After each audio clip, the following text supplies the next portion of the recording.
All right, we're gonna try to knock out a real quick video here, keep it 10 to 15 minutes. Show you a couple tools I acquired. Nothing new. I got this, if I can get it to focus.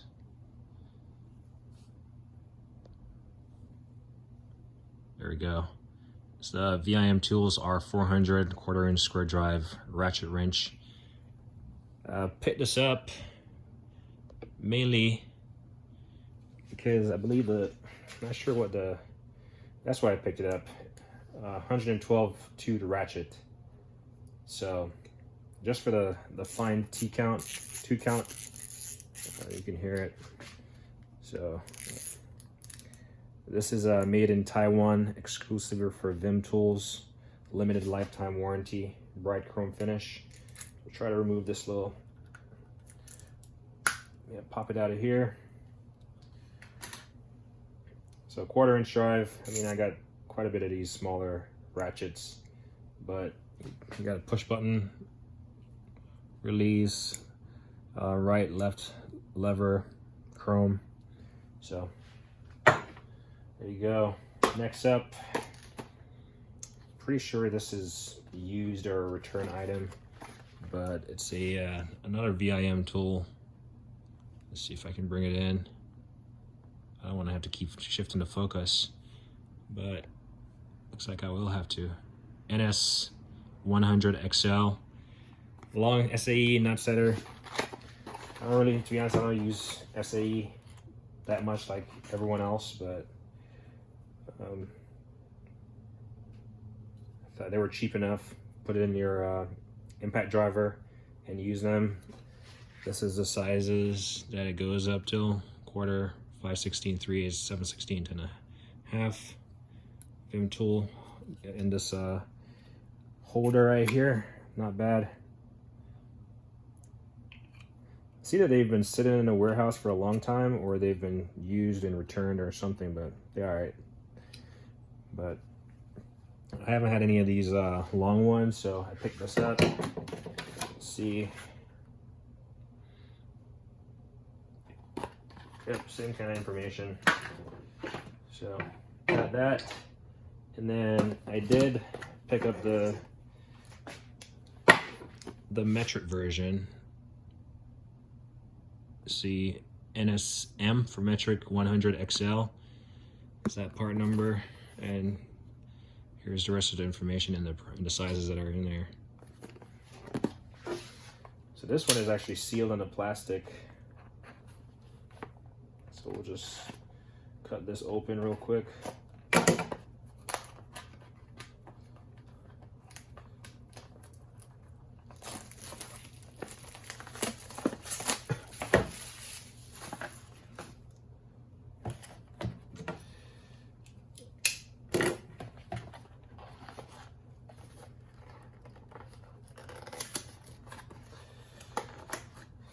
Difficult. So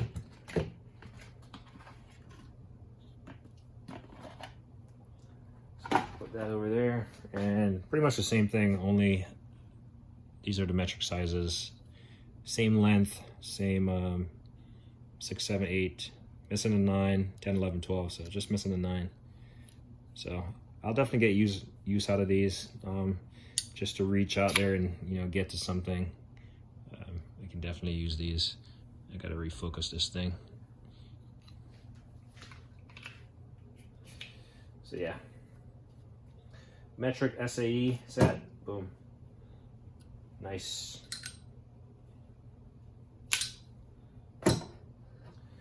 Next up, we'll just look at this Titan. It's a they call it the pin-free lock-in U-joint adapter set. See if I can bring it in again. I keep having to focus the camera. Part number is up by my thumb there, 16150. 5-piece set. Reason why I got this, I just kind of wanted to try them because it has the feature where you can use it as a straight or a lock-in. So I'll show you what I'm talking about. We'll grab just the big one for effects. But you see how it has a swivel? Well, you can just push it down and now you have it straight. This one, it doesn't seem like it locks that well. Like, it definitely has a tendency to pull out and wobble. So this big one, I'm not sure if it's because it has like almost like two detent. See, it has a small one right here, and then it has a larger detent, but it doesn't quite lock in place.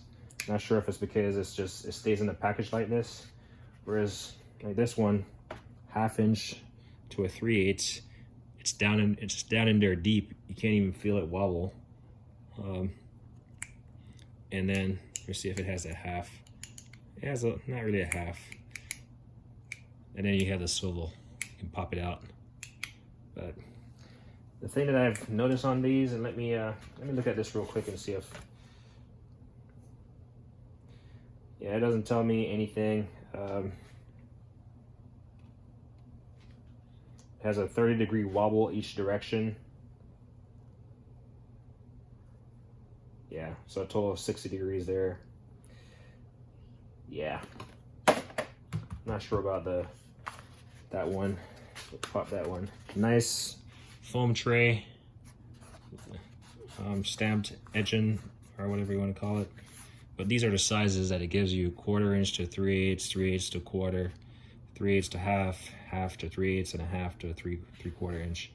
I will say that this one is pretty bulky. This one is pretty bulky. This one you might be able to get away. This 3/8 to a 1/2, you might be able to get away. But and then below that, I feel like this one, 3/8 to a 1/4 inch, it's pretty bulky. It's pretty hard to get out there. I feel like it's pretty bulky. And then the smallest one, what is this, the 1/4 through 3/8 drive? I mean, this is fairly small, but I mainly bought it for just the idea that you can collapse it, make it a straight fix extension or fix adapter, and then you can extend it and make it a wobble adapter. So kind of wanted to try it out, but it comes in a nice case, blow molded, or not blow molded, but foam case in here. So we'll just leave it in there, and if not, it will just look cool in the toolbox. Just make sure all the titans are showing. And then each of these are individually numbered, like part numbered. So not bad. Next up, I literally just got this today, and it looks like it was taken out of a somewhere really dusty. Definitely. But this is the Laser Tools self-adjusting spanner set. Still don't know what to think of it. Maybe just turned off by all the dust. I got to clean it up and wash my hands thereafter, but that's the part number 5963. I know Wera makes a set of these, but they come in this really oversized case, really. I mean, it fits relatively well for the size, but you save so much room if you just take them out. But basically, you're just supposed to lock on there. As you open up the handle, it opens up the jaw, and as you clamp down, it clamps down. So this one is supposed to cover, let's see if I can get the sizes there, 18, 19, and 20, or those fractional sizes you see. Chrome vanadium, flaps around a little bit when you do this, but stays in place. Let me see if I can get the sizes.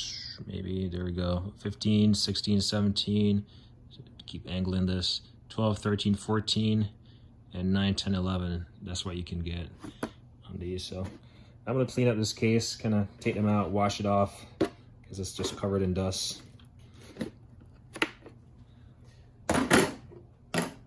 Kind of disappointed when I saw that. If you buy something new, you expect it to be like new, or if they're going to send you something, you expect them to clean it off, right?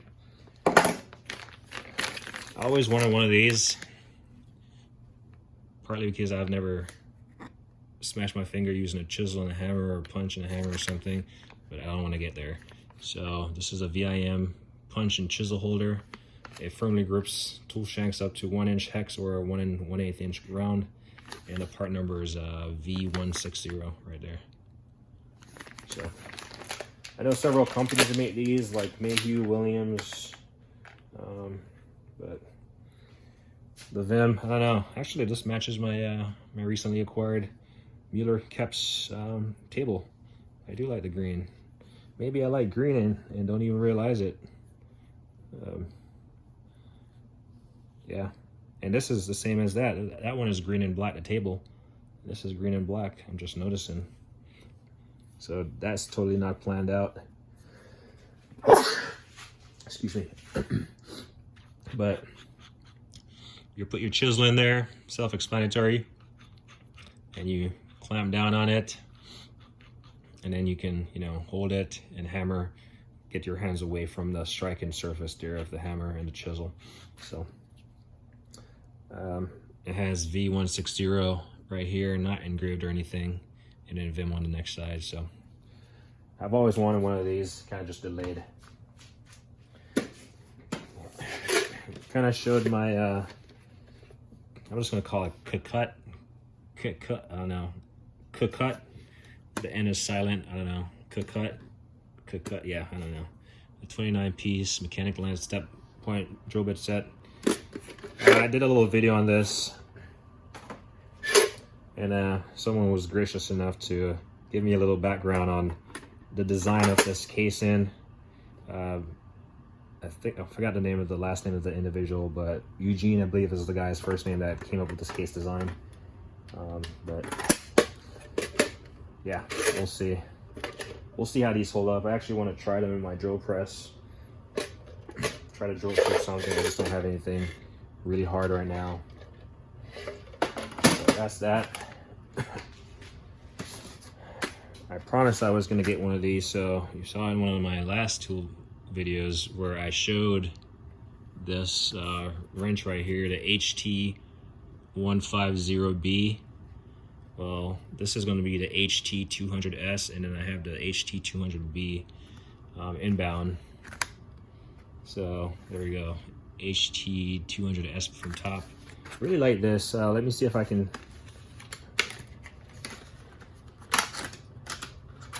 So kind of, I don't speak Japanese, but here's everything that it has to offer.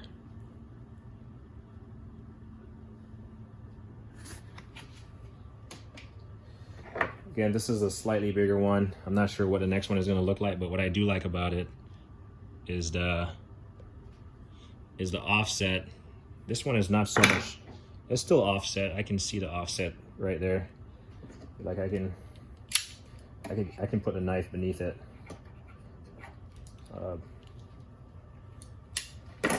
And then it's like half cut.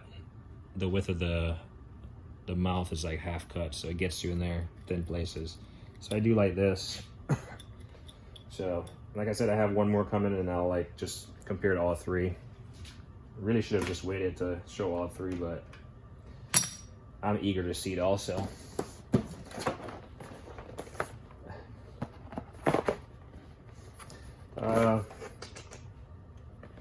Let's see. I know there's been a lot of hype about these Astro 500 × 2 lumens, because it's the front and the back side, wireless rechargeable flashlight. Looks like that right there.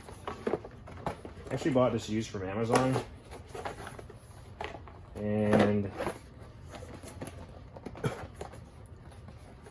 I did not buy a second set of lights, even though the charging receptacle has a port for 2.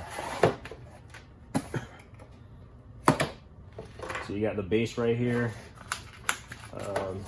or the charging base. You got your charger, plugs into right here, and then you got your 2 charging surfaces, and you just kind of slap your thing on there, and it just stays in place, and it charges. The light is actually pretty bright, so that's just a tip. This is one side, and then you can press the button below it and bottom side. So basically this button right here turns on the tip one side, and then you can have the dual side indicated by the light signal right there. Lights there show that it's fully charged, so it came fully charged, so it's definitely returned or used or something. Has this fold out hook right here that swivels, and the base is not magnetic. Actually it is. Huh, okay. And that's my fault. The base is magnetic, because I tried it the first time, it did not magnetize, and I was like, man, this is pretty disappointing. But as you can see over there, it is magnetized. There we go. It is magnetized. So, and I mean, if you have to set it down like this, it's probably not going to charge, but here we go. So I'm going to get a second one of them. You can never have too much light, I guess. Too much lights, plural. So yeah, I think most people buy it for the fact that just the ease of like not having to plug something in a receptacle. Like it does have, let's see how, oh man, we're over 15 minutes. It does have the port there, but it's just easier to just slap it in here. It came with this little thing in there. I'm not sure if this is just a leftover from something, but whatever.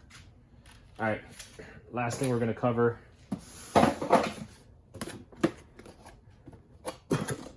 Sorry about the box. It's the Almond Camera Assist Retrieval Tool. Retrieve objects in tight spaces. I would say not even tight spaces, or I'll add to tight spaces in blind spots, places that you can't see. If you drop something, say you drop something and you're trying to retrieve it, I have a standard grabbing tool or retrieval tool. You know, it just has your, actually this one has a magnet. This one is pretty cool. I'm not sure if I show this one, but we'll say this is going to be included. Basically, I believe it's made by Vim also. Yeah. So here we go. If I can show this real quick, zoom. I think this one is pretty cool because I actually bought this one for this said reason. Yeah, I can't get it to focus. Anyway, the part number is FMI 13724, Foxtrot Mike 13724. But the thing I like about this one is that it doesn't have a claw, as you can see, and it has a plunger. You know, it has a plunger, but it doesn't have a claw. It just has a magnet. There you go. It just has a magnet. But the magnet is the thing that you have to press to release or press to press the thing to, so it shows. But it has this shielded sleeve, so if you're reaching in somewhere, it doesn't magnetize to the surface as you're trying to get to where you want to go. But the claw, if this has a claw, I don't want to go over there just for the one with a claw. But if you're trying to get to something and it was in a blind spot, you could effectively be pushing it further or in a more confined position using one of these. I mean, if it's metal, this probably has a bigger chance of, like, you know, grabbing onto it or magnetizing it so you don't push it further. But if it's your standard claw tool, you could potentially, you know, not see it and keep pushing it into a deeper spot. So this is effectively a claw tool with a camera attachment to it. So you got your claws that pop out, and then you have your camera, so you can see, and you have to depress the camera or the trigger for it to show a bigger picture. Pretty much it gets the hooks out of the way so the camera can focus more. But, you know, like I was saying, if you're going into a tight spot, you can't really see the item you're retrieving or where it's at. This camera allows you to get close to it, and then you can deploy the hooks, the claws, and get to what you want. It's not a 1080. I wish it was a 1080. It's a 480p camera. So we'll take off this little plastic sleeve right here. It's not bad for what it is. Let's see if I can focus on, maybe. it's not bad for what it is. But I feel like it uses 4 AA batteries. They go in here. Slightly bulky for what it is, and then obviously I think with improvements this will definitely get better. But anyway, I'm gonna clean this mess up. Sorry about, you know, exceeding 10, 15, and now 20 minutes, but I think that's it. You know, like me always say, like and don't hate the thing.